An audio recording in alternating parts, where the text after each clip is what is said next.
भक्ति, भजन और प्रवचन के अद्भुत संगम में डूबने के लिए सब्सक्राइब करें हमारे चैनल को। कथा के पूर्व में अपनी मन एवं वाणी को पवित्र करने के लिए पहले 2 बार भगवान नाम कीर्तन, तत्पश्चात हरि इच्छानुसार कथा। श्री राम जय राम जय जय राम, श्री राम जय राम जय जय राम, श्री राम जय राम जय जय राम, श्री राम जय राम जय जय राम। गाइए श्री राम जय राम जय जय राम, श्री राम जय राम जय जय राम, श्री राम जय राम जय जय राम, श्री राम। बड़े भाव से मस्ती में झूमते हुए हरि बोल। श्री राम जय राम जय जय राम, श्री राम जय राम जय जय राम, श्री राम जय राम जय जय राम, श्री राम जय राम जय जय राम, श्री राम जय राम जय जय राम, श्री राम जय राम। बड़े भाव से जय जय राम, श्री राम जय राम जय जय राम, श्री राम जय। बड़े भाव से जय जय राम, श्री राम जय राम जय जय राम, श्री राम जय राम जय जय राम, श्री राम जय राम जय जय राम, श्री राम जय राम जय जय राम। बोलेंगे श्री राम जय राम जय जय राम, श्री राम जय राम जय जय राम। हरि बोल। श्री राम जय राम जय जय राम, श्री राम जय राम जय जय राम, श्री राम जय राम जय जय राम, श्री राम जय। सभी मस्ती में झूमते हुए ताली की सेवा करती है बड़े भाव से। श्री राम जय राम जय जय राम, श्री राम जय राम जय जय राम, श्री राम जय राम जय जय राम, श्री राम जय राम जय जय राम, श्री राम जय राम जय जय राम, श्री राम जय राम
राम जय राम जय जय राम,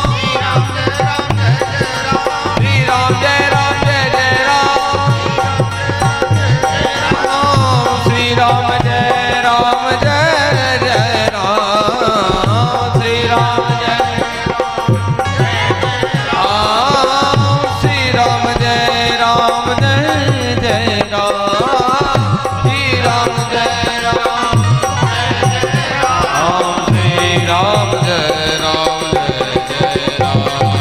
श्री राम जय राम जय जय राम, श्री राम श्री राम जय राम जय जय राम, श्री राम राम जय राम जय जय राम, श्री राम जय राम जय जय राम, श्री राम जय राम श्री राम जय राम जय जय राम, श्री राम जय राम जय जय राम, श्री राम जय राम जय जय राम, श्री राम जय राम जय जय राम जय जय राम जय जय राम। बोलिए राधा कृष्ण भगवान की जय, श्री वृंदावन बिहारी लाल की जय, श्री काशी विश्वनाथ की जय, श्री मद्भागवत महापुराण की जय, श्री नर्मदा भगवती की जय, श्री हनुमान जी महाराज की जय, श्री सद्गुरुदेव भगवान की जय। नमः पार्वती पतये हर हर महादेव। भगवान के साक्षात स्वरूप भू समस्त संत एवं ब्राह्मण देवताओं, भक्तिमती करुणामती माताओं एवं बहनों एवं भगवान की पावनी कथा श्रवणार्थ पधारे हुए ऐसे भगवान के अनुरागी समस्त श्रोता बंधुओं एवं कथा में रस पीयूष प्रवर्षण करने वाले ऐसे वृंदावन धाम से संबद्ध समस्त संगीताचार्यगण एवं 18,000 श्लोकों का पाठ करने वाले ऐसे हमारे समस्त शास्त्रीय विद्वानगण एवं भगवान ने जिनके हृदय में बड़ी सुंदर प्रेरणा की इस आयोजन को कराने की ऐसे हमारे प्रधान यजमान श्री घनश्याम दास जी वैष्णव, श्री जानकी दास जी वैष्णव, श्री गोपाल दास जी वैष्णव, श्री ओमकार दास जी, श्री सेवक दास जी, श्री दीपक दास जी, श्री नीरज वैष्णव एवं इन सभी का प्रतिनिधित्व कर रहे परीक्षित के रूप में विराजित ऐसे हमारे श्री कैलाश वैष्णव जी एवं समस्त वैष्णव परिवार एवं भगवान की पावनी कथा श्रवणार्थ पधारे हुए ऐसे भगवान के अनुरागी समस्त श्रोता बंधुओं, कल आप सभी लोगों ने भगवान की कुछ प्रसंगों को श्रवण किया था। आज भी मैं उन भगवान की कृपा से जो भगवान प्रेरणा करेंगे वही कथा मैं आप सभी के मध्य में प्रस्तुत करूंगा। समस्त शास्त्र पुराणकार एक ही बात कह रहे हैं, समस्त शास्त्र पुराणकार एक ही बात कह रहे हैं कि भैया या तो अपनी जिह्वा से भगवान के नाम का जप करो या अपने कानों से भगवान की कथा को सुनो। कलौ केशव कीर्तना, कलयुग में मात्र भगवान का ही नाम है जो आप सभी को पार लगा सकता है। एक जाति से वैश्य थे, व्यापार किया करते थे कुछ अपने छोटे से नगर में। नित्य उनके जीवन का एक ही कार्य रहे, प्रातः काल उठें और अपने व्यापार पर पहुंच जावें, रात्रि में आवें, भोजन करें और अपनी सैया पर सो जावें। एक दिन जब वही वैश्य जाति के जो व्यापार किया करते थे किसी बड़े महानगर में गए सामान लेने के लिए, जब बड़े महानगर से जब वह सामान लेकर के आए तो मध्य रात्रि में अपने ग्राम से, अपने घर से कुछ दूरी पर चौराहे पर उतरे। बड़ा कीमती सामान रखे हुए थे, मध्य रात्रि हो रही थी। तो वैश्य ने मन में विचार किया उस प्राणी ने कि देखो मध्य रात्रि है और मैं बड़ा कीमती सामान भी लिए हुए हूं साथ में, यदि किसी डाकू या चोर ने आक्रमण कर दिया तो मेरा सारा सामान ले जाएगा। तो मन में प्रतीक्षा कर रहे थे कि कोई श्रम करने वाला प्राणी मिल जावे जो मेरा ये बोझा अपने सिर पर रखे और मुझे अपने घर तक छोड़ दे। तभी देखा दूरी से एक व्यक्ति चला आ रहा, कमर में मात्र फटी हुई धोती लपेटे हुए। थोड़े मन में शांति हुई। सेठ जी ने पूछा, क्यों भैया कैसे भ्रमण कर रहे हो? उसने कहा कि मैं तो मन है मेरा, मैं भ्रमण ही कर रहा हूं। तो सेठ जी ने कहा, भैया मैं किसी बड़े महानगर से आया, मध्य चौराहे पर मैं उतर गया, यहाँ से मेरा मकान कुछ दूरी पर है, कुछ सामान लिए हुए हूं मैं, यदि इस सामान को अपने सिर पर रख करके मुझे घर तक छोड़ दो। मुझे लग रहा है कि आपका शरीर आकृति देख करके ऐसा लग रहा है कि तुम कोई श्रम का कार्य करते हो। उस व्यक्ति ने कहा कि हाँ सेठ, मैं दिन में श्रम का कार्य करता हूं और उससे मुझे जो पैसा प्राप्त होता है मैं अपने उदर पोषण की व्यवस्था करता हूं, भोजन आदि की व्यवस्था। सेठ जी ने कहा, भैया जितना तुम एक महीने में कमाते हो, यदि तुमने मेरा सामान ले जाकर के घर तक रख दिया तो उसके बदले में मैं तुम्हें कई मुद्राएं, स्वर्ण मुद्राएं भी दूंगा, मगर बस मुझे घर तक छोड़। भ्रमण करने वाले प्राणी ने कहा कि सेठ जी मैं आपका बोझा नहीं ले जा सकता। क्यों? सेठ जी ने कहा, जब तुम यही कार्य करते हो और उसके बदले में मैं तुमको बहुत ज्यादा कीमती सोना भी देना चाह रहा हूं, लेकिन मेरा भार क्यों नहीं ले जाना चाह रहा? श्रम करने वाले प्राणी ने बड़ा सुंदर उत्तर दिया।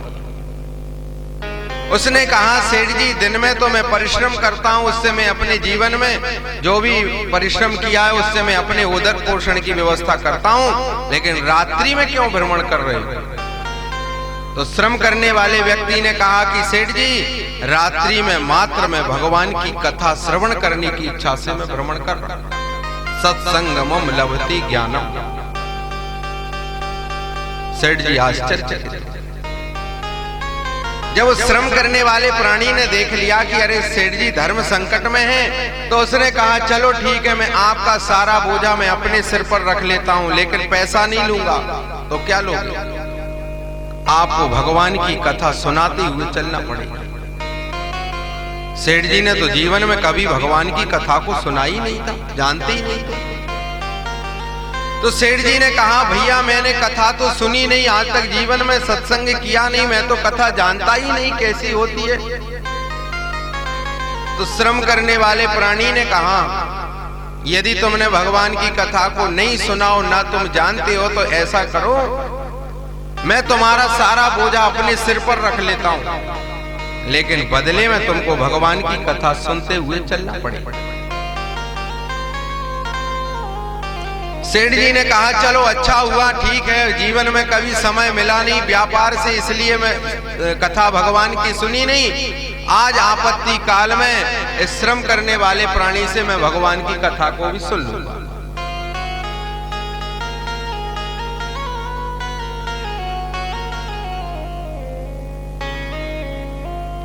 उस श्रम करने वाले प्राणी ने सारा बोझा अपने सिर पर रखा और भगवान की ऐसी मधुर कथा, ऐसी पावनी कथा सुनाते हुए चला जा रहा था। सेठ जी ने आज जीवन में पहली बार भगवान की पावनी कथा को सुना। घर पर गए और सारा बोझा रखा और रख करके श्रम करने वाले व्यक्ति ने कहा कि सेठ जी मैंने आपसे जो भी वचन लिया हुआ था या दिया हुआ था वह मैंने पूर्ण कर दिया, आपका सामान भी घर में आ गया, अब मैं अपने घर चला। सेठ जी ने कहा, भैया कुछ पैसा ले लो। कहा, नहीं, पैसे की आवश्यकता नहीं। कालांतर में वह तो व्यापार में जब व्यस्त हो गए, समय व्यतीत हो गया, 10-50 वर्ष बाद जब सेठ जी की मृत्यु हुई, भूल ही गए थे कभी कभी मैंने भगवान की कथा को भी सुना। जब यमपुरी में पहुंचे सज्जन, जब यमराज के समीप में पहुंचे तो यमराज ने सबसे पहले चित्रगुप्त से कहा कि चित्रगुप्त, पहले ये बताओ जो अभी अभी सूक्ष्म जीवात्मा आया है, इस प्राणी ने कौन कौन से पुण्य कर्म किए, पहले वही कथा सुनाओ। चित्रगुप्त कह रहे हैं, मरुतस्य यथा यज्ञो ना तथान्यश्च काश्चनो सर्वं हिरण्यमयं त्वासीदो यद्किंचास्य शोभनम। चित्रगुप्त ने कहा कि यमराज जी, इस प्राणी ने जीवन में कोई भी पुण्य कर्म नहीं किया, जीवन भर इसने मिथ्या भाषण किया, झूठ बोला व्यापार में, और जन्म लेकर के प्राण निकलते समय इसने अपनी जिह्वा से कभी भी भगवान के नाम का जप नहीं किया। हाँ, एक छोटा सा पुण्य बन गया है, कौन सा? का इसने चलते हुए एक राहगीर से भगवान की कथा को सुना। यमराज ने कहा कि हाँ हाँ, ये भी पुण्य है। अब यमराज ने उस सूक्ष्म जीवात्मा से कहा कि भैया ये बताओ, तुमने जीवन पर्यंत पाप कर्म ही पाप कर्म किए हैं, पहले तुम उन घोर नरक यातनाओं को भोगना चाहते हो या मात्र क्षणिक सुख को भोगना है? जो तुमने भगवान की कथा को सुना था उसका तुमको सुख भोगना है कि घोर नरक की यातनाओं को भोगना है? सेठ जी ने कहा कि यदि आप हमको सुख भोगवाना चाह रहे तो मुझे सुख भोगना नहीं, क्योंकि मैंने जीवन भर पाप कर्म ही किया है, मुझे तो घोर नरक की यातनाओं को ही भोगना है। तो मुझे सुख को भोगना नहीं, मुझे अपने नेत्रों से दिखा दो कि वो सुख होता कैसा है। यमराज ने कहा, भैया जब तक प्राणी भोजन नहीं करेगा तब तक स्वाद कैसे लेगा? जब पावेगा तब उसको स्वाद पता चलेगा। दूसरा व्यक्ति भोजन करे, उससे पूछे भैया स्वाद कैसे है, तो वो कैसे बता सकता है? जब तक अपनी जिह्वा पर उस व्यंजन को न रखा जावे तब तक स्वाद कैसे आवेगा? यमराज ने कहा, भैया ऐसा संविधान तो आज तक बना नहीं। जो प्राणी जो जो कर्म करते हैं उस प्रकार से वह यातनाओं को भोगते, या नरक में जाते या स्वर्ग आदि आदि लोकों में वह पहुंच जाते हैं।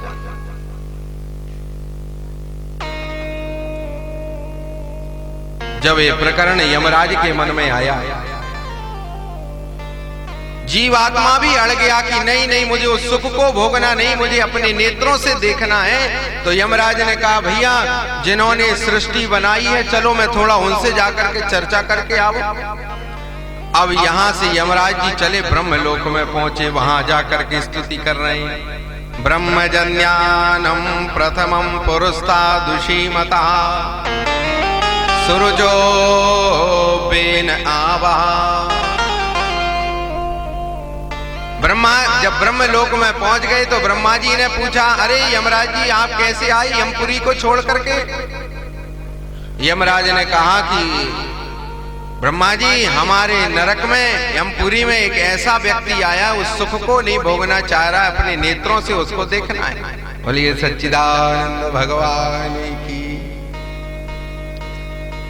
जब यमराज जी ब्रह्मलोक में पहुंचे तो ब्रह्मा जी ने पूछा, अरे यमराज जी आप कैसे आए? तो यमराज ने कहा कि मेरे लोक में एक ऐसा सूक्ष्म जीवात्मा आया है, उस सुख को नहीं भोगना चाह रहा है, उस सुख को अपने नेत्रों से उसको देखना है। ब्रह्मा जी ने कहा, भैया ये हम नहीं बता सकते, हमको तो भगवान ने आदेश दिया था कि तुम सृष्टि का विस्तार करो, हमने सृष्टि का विस्तार कर दिया। ये पाप पुण्य का निर्णय तो भगवान नारायण स्वयं करते, हमारे में शक्ति सामर्थ्य नहीं है। अब यमराज जी ब्रह्मपुरी से निकले, वैकुंठ में पहुंचे, भगवान के पास में जाकर के हाथ जोड़ करके स्तुति कर रहे हैं। विशाला शून्य बंधुश्चो धूम्रकेतुश्च तत्सुता विशालो वंशकृत राजा वैशालीं निर्ममे पुरीं। भगवान नारायण सैया के ऊपर शयन कर रहे थे, नेत्र खोल करके देखा, यमराज जी समीप में थे। पूछा, अरे यमराज जी आप कैसे आए? यमराज जी ने वही सारी कथा सुनाई कि हमारी यमपुरी में ऐसा ऐसा व्यक्ति आया है, उस सुख को नहीं भोगना चाह रहा, अपने नेत्रों से उसको दिखाना चाह रहे हैं, तो वो देखने के लिए तैयार नहीं। भगवान नारायण ने कहा, सुनो यमराज जी, जिनसे हमारा जन्म हुआ है उनके पास में जाओ। यमराज ने कहा कि अरे आप ही सबसे बड़े देवता हैं, आप ही सब कुछ करते हैं, संहार भी आप करते हैं और सृजन भी आप ही करते हैं, अब और कौन से देवता हैं? कहा भूत भावन भगवान शंकर के पास में जाओ। यमराज जी वैकुंठ से निकले, कैलाश में पहुंचे, हाथ जोड़ करके स्तुति कर रहे हैं। ध्याये नित्यम महेशम रजत गिरि निभम चारु चंद्रावतंशम। भगवान शंकर के पास में जब यमराज जी पहुंचे तो भगवान शंकर ने पूछा, अरे यमराज जी कैसे आए? यमराज ने कहा कि हे भूत भावन भगवान शंकर महादेव, हमारे लोक में एक सूक्ष्म जीवात्मा आया है, उसने चलते हुए राहगीर से भगवान की पावनी कथा को क्षणिक मात्र सुना है। तो भगवान शंकर ने कहा कि उस प्रकार से उसको सुख भोगवा, और पाप कर्म किया है तो घोर नरक की यातनाओं को दिलवाओ। यमराज ने कहा कि हम उसको सुख भोगवाना चाह रहे हैं, लेकिन वह कह रहा है कि मैं सुख नहीं भोगूंगा, मैं अपने नेत्रों से देखूंगा, अब आप बताओ कोई उपाय हो तो। भगवान शंकर ने कहा कि यदि उस जीवात्मा ने यदि हाथ पकड़ करके रख लिया है तो ऐसा करो, सुख का परिणाम ये है कि मेरा दर्शन उसको कराओ। अब यमराज जी गए, यमपुरी में से उस सूक्ष्म जीवात्मा को पकड़ा और पकड़ करके लेकर के भगवान के जब समीप में लेकर के आया, सूक्ष्म जीवात्मा ने जब पहली बार भगवान को अपनी नेत्रों से देखा, नेत्रों से अश्रु की धारा बहने लगी, हाथ जोड़े खड़ा हुआ है। क्षणिक तो भगवान का दर्शन किया, यमराज ने जैसी दंड घुमाया कि चलो चल करके अब घोर नरक की यातनाओं को भोगो। सूक्ष्म जीवात्मा ने कहा, यमराज जी एक बात बताओ, मैंने जो भगवान की पावनी कथा को श्रवण किया था उसका पुण्य तो एक ही, मैंने भगवान का दर्शन कर लिया। अब जब मेरा दर्शन हो गया है तो थोड़ी भगवान से वार्तालाप करा दो। यमराज ने कहा, प्रभु ये पापी आपसे बात करना चाहता है। अब भगवान ने कहा चलो ठीक है, कोई बात नहीं, जब दर्शन हो गया थोड़ी वार्तालाप और हो जावे। नंदीश्वर ने हाथ में जल लिया, अभिमंत्रित किया, उस जीवात्मा के ऊपर फेंका तो बोलने की शक्ति आई। भगवान से हाथ जोड़ करके स्तुति कर रहा है, महादेवो सोम दत्तो भूदो ऋडस्पतिम कृशास्वात सोम दत्तो भूतयो श्वेधिरस्पतिम। भगवान शंकर से जब वार्तालाप करने लगा, कहा प्रभु आज मेरा सौभाग्य देखो, जो आपका करोड़ करोड़ वर्ष तक कठिन तप करते तब जाकर के आपका दर्शन होता है, लेकिन मैंने ऐसा कौन सा कर्म किया होगा जिस कारण से मुझे आपका साक्षात दर्शन हो रहा है और आपके ही लोक में। जब सारा वार्तालाप हो गया, यमराज ने कहा भैया चर्चा हो गई, भगवान से कहा कि हाँ हो गई, कहा चलो चल करके अब घोर नरक यातनाओं को भोगो। तो यमराज ने कहा प्रभु से बस एक चर्चा और कर लेने दो। कौन सी? यमराज ने कहा, सूक्ष्म जीवात्मा ने भगवान से कहा कि हे प्रभु महादेव ये बताइए, जो मैंने उस चलते हुए राहगीर से जो भगवान की पावनी कथा को श्रवण किया था उसका परिणाम तो ये हुआ कि मुझे आपका दर्शन। अब मुझे आप ये बताइए कि आपका दर्शन करने के बाद क्या मुझे अब उन घोर नरक यातनाओं को भोगना पड़ेगा? भगवान ने कहा नहीं नहीं, मेरा दर्शन करने से मात्र प्राणी के सारे पाप समाप्त हो जाते हैं, अब तुझे किसी नरक में जाने की आवश्यकता नहीं, अब तू मेरा यहीं पर नित्य पार्षद बनकर के यहीं पर विराजित हो जाओ। शिव पुराणकार इस कथा को बड़े विस्तार से लिख रहे हैं। उन्होंने कहा कि भगवान की जो पावनी कथाएं होती हैं इस साधारणता प्राप्त नहीं होती। सज्जन, भगवान स्कंद पुराण में एक कथा लिख रहे हैं छोटी सी, भगवान शंकर कह रहे हैं, शर्यात मानवो महादेवो सत्संगमो लभते ज्ञानम। स्कंद पुराणकार कह रहे हैं कि एक बड़े सुंदर राजा थे, एक छत्रपति सम्राट राजा, उनका नाम था दंभ। एक छत्रपति सम्राट राजा होने के बाद उन्होंने भगवान शंकर का करोड़ वर्ष तक उन्होंने जब कठोर तप किया, जब भगवान शंकर महादेव जब प्रकट हो गए तो हाथ जोड़ करके कहा प्रभु मुझे कुछ वरदान दीजिए। भगवान ने कहा कि अभी कोई कमी रह गई क्या? तुझे मैंने एक छत्रपति सम्राट राजा बनाया और तेरे राज्य में मैंने ऐसा राजकोष जमा किया जो आज तक किसी को भी प्राप्त नहीं हुआ, और तू कह रहा है कि वरदान दो, अभी भी कोई कमी रह गई क्या? कौन सा वरदान मांगा सज्जनों, ध्यान से सुनना। दंभ नाम के राजा ने कहा कि प्रभु आपकी कृपा से और मेरे पूर्व जन्म के पुण्य कर्म से और मेरे पूर्वजों के पुण्य से मैं एक छत्रपति सम्राट राजा बना, लेकिन मुझे अभी एक कमी रह गई। कौन सी? का आपने मेरे शरीर में जो 2 कान दिए, दोनों कान कम है, तो क्या वरदान में क्या मांग रहा है? सहस्त्राणि कर्णेषु। प्रभु मेरे शरीर में जो आपने 2 कान दिए, 2 कान कम पड़ रहे हैं, तो भगवान ने कहा क्या चाहते हो? कहा आप मेरे शरीर में 1000 कान दीजिए। भगवान शंकर ने कहा कि अरे इतना सुंदर शरीर दिया मैंने, यदि 1000 कान दूंगा तो कुरूप दिखाई दोगे। लेकिन राजा ने कहा कि नहीं नहीं प्रभु महादेव, यदि आपको देना है तो मुझे 1000 कान दीजिए। क्यों लेना चाहते हो? राजा ने बड़ी सुंदर बात कही। राजा ने कहा प्रभु जब मैं उस राज्य सिंहासन पर जाकर के बैठता हूँ तो मैं प्रजावासियों की चर्चा श्रवण करता हूँ, लेकिन उतनी देर तक मैं आपकी कथा को भूल जाता हूँ, विस्मृत हो जाता हूँ। आप मुझे 1000 कान दीजिए, मैं उन कानों के द्वारा सारे प्रजावासियों को कथा चर्चा को श्रवण करूंगा और ब्राह्मण और महात्मा के द्वारा भी मैं कथा को श्रवण करता रहूंगा। ऐसी शक्ति आप मुझे प्रदान कराएं। तो भगवान ने कहा 1000 कान नहीं, मैं 1000 कानों की शक्ति प्रदान करता हूं कि जाओ जाकर के तुम राज्य सिंहासन पर बैठना और उस राज्य सिंहासन के ऊपर बैठते ही प्रजावासियों की चर्चा को भी सुनना और उसी चर्चा के बीच में ब्राह्मण महात्मा साधु से तुम मेरी कथा को भी सुनते रहो। सज्जनों, इस भगवान की कथा साधारणता प्राप्त नहीं होती। भगवान की कथा श्रवण करने का एक जन्म के नहीं, भाग्योदयीन बहुजन्म समर्जितेन, पता नहीं कितने जन्म के भाग्यों का उदय होता है। भगवान ने एक बात और कही, वेद भगवान कह रहे हैं भैया मेरी कृपा से तो वो कथा में चला गया, एक तो जा नहीं पाता, मेरी कृपा से ही कथा में जाता, और कथा में जाने के बाद अब वह कथा उसके कान के द्वारा हृदय में उतरी कि नहीं उतरी, ये मेरी अनन्य कृपा है।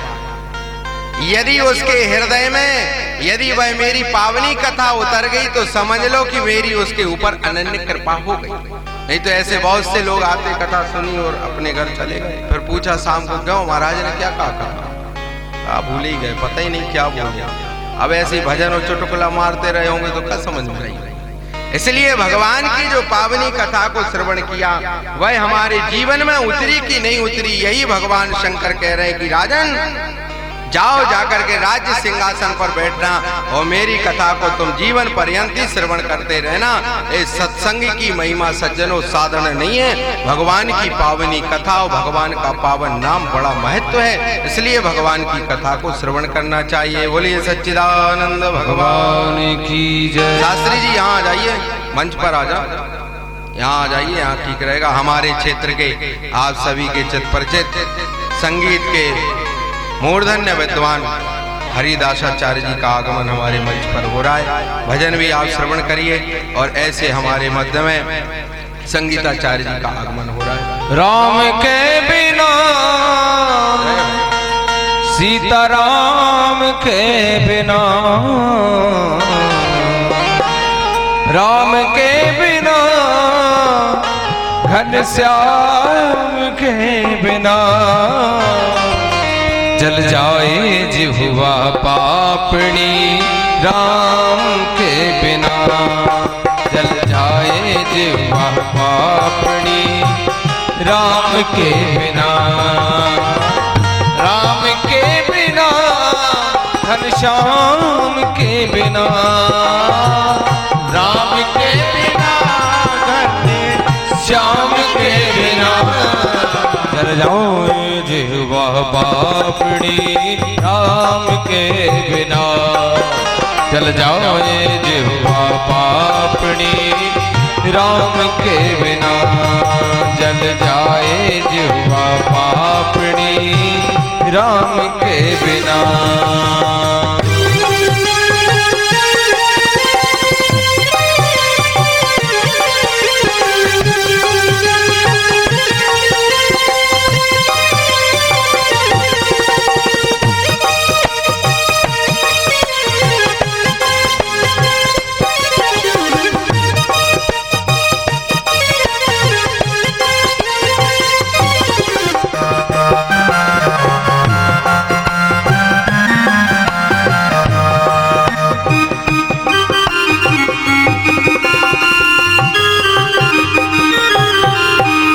क्षत्रियान बिन विप्र ज्ञान बिन घर संतान बिना। क्षत्रियान बिन विप्र ज्ञान बिन घर संतान बिना। मोर कयूं बेकार नाचना घनश्याम बिना। मोर कयूं बेकार नाचना घनश्याम के बिना। देह प्राण बिन हाथ दान बिन। देह प्राण बिन हाथ दान बिन। भोजन मान बिना। चल जाए जिह्वा पापड़ी राम के बिना। जल जाए जिह्वा पापड़ी राम के बिना। भैया राम के बिना घनश्याम के बिना। राम के बिना घनश्याम के बिना। जल जाए जिह्वा पापड़ी राम के बिना। जल जाए जिह्वा पापड़ी राम। ताली बजाते हुए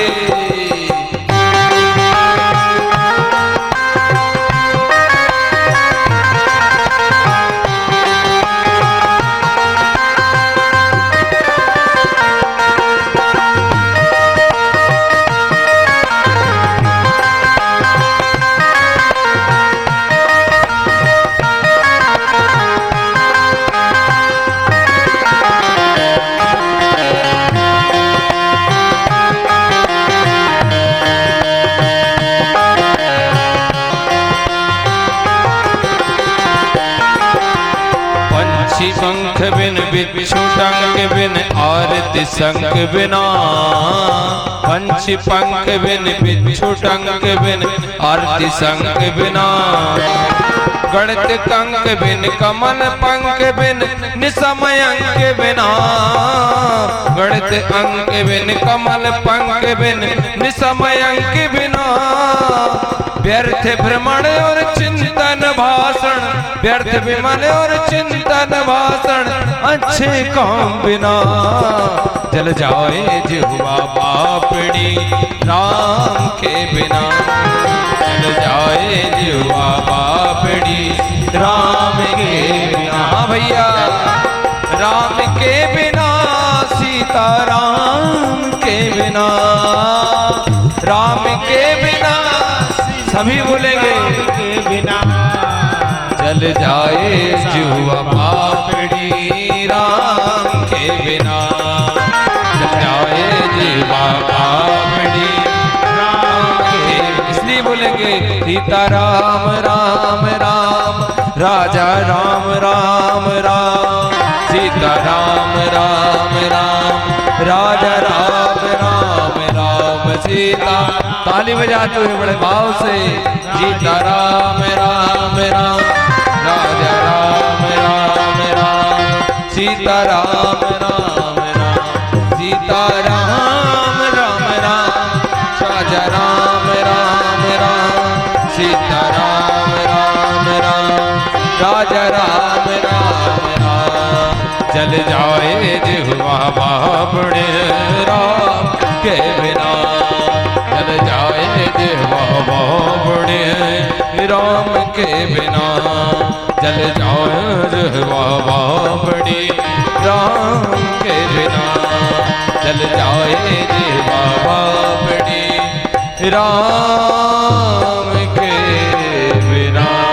बोलिए राजा रामचंद्र भगवान की जय।